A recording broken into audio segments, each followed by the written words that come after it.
Bonjour à toutes et tous, ravi de vous retrouver sur cette chaîne. Nous allons faire le point sur l'économie mondiale en commençant par la zone euro. Allez, c'est parti! L'indice composé éclair PMI de Markit pour la zone euro s'est enfoncé en zone de contraction, passant de 49,1 en décembre à 47,5 en janvier 2021. La contraction de l'économie de la zone euro pourrait se contracter de nouveau au T1, car la hausse des cas de Covid-19 oblige plusieurs gouvernements à durcir les mesures de distanciation sociale et de reconfiner. Cependant, le rapport de Markit révèle que les 3 derniers mois ont vu l'indice PMI rester plus élevé qu'au cours des premiers mois de la pandémie au printemps de l'année dernière, signe que les répercussions sur l'économie de la deuxième vague d'infection sont à ce jour bien moins graves qu'au cours de la première. Malgré que la zone euro soit au bord d'une récession à double creux, la BCE n'a rien changé à sa politique monétaire.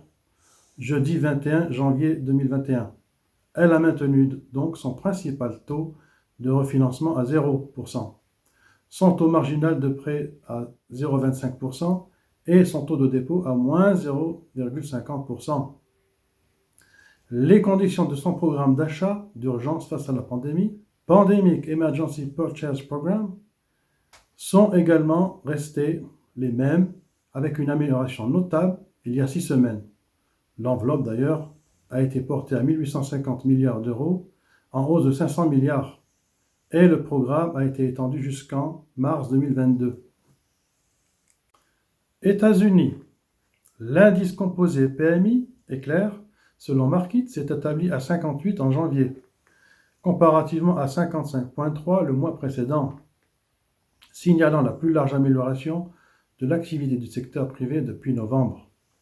Le degré d'optimisme pour la production future est donc resté très élevé, la confiance des répondants étant alimentée par les campagnes de vaccination.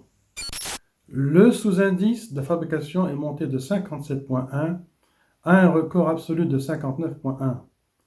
Le sous-indice des services, pour sa part, s'est donc amélioré de 54,8 à 57,5, malgré le fait que les nouvelles commandes se soient accumulées plus lentement en raison des restrictions imposées pour limiter la propagation du virus. Canada, l'indice PMI manufacturier au 4-1 2021 était de 57,9 versus 55,8 en décembre 2020. Après un taux de croissance négatif de moins 5,4% en 2020, les projections tablent sur 3,7% à 4% en 2021 et 4,8% en 2022. Le taux de chômage est de 8,6% versus 5,6% un an auparavant. Sur une année courante, l'inflation en janvier de 0,7% recule légèrement de 0,3%. La prévision en 2021 serait de 1,6%. Dans le cadre de sa réunion de politique monétaire, la Banque du Canada a choisi de maintenir son principal taux directeur à sa valeur plancher de 0,25%. Ce taux de financement de 0,25% sera maintenu jusqu'à ce que la cible de 2% d'inflation de façon durable soit atteinte. La Banque du Canada s'attend à ce que cela arrive au cours de l'année 2023.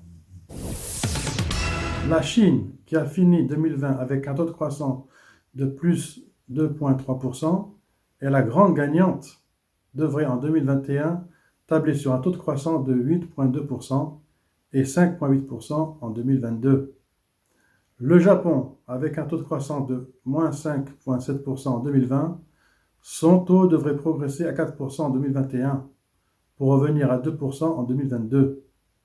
Quant au Royaume-Uni, avec un taux de croissance de moins 11,3% en 2020, le taux devrait passer à 5,4% pour venir à 5% en 2022. Merci pour votre attention. Si vous avez apprécié le contenu de cette vidéo, n'oubliez pas un pouce levé, de vous abonner, d'actionner la cloche au complet pour être au courant des dernières vidéos mises en ligne. Je vous remercie de m'avoir suivi et je vous dis à très bientôt dans une prochaine vidéo.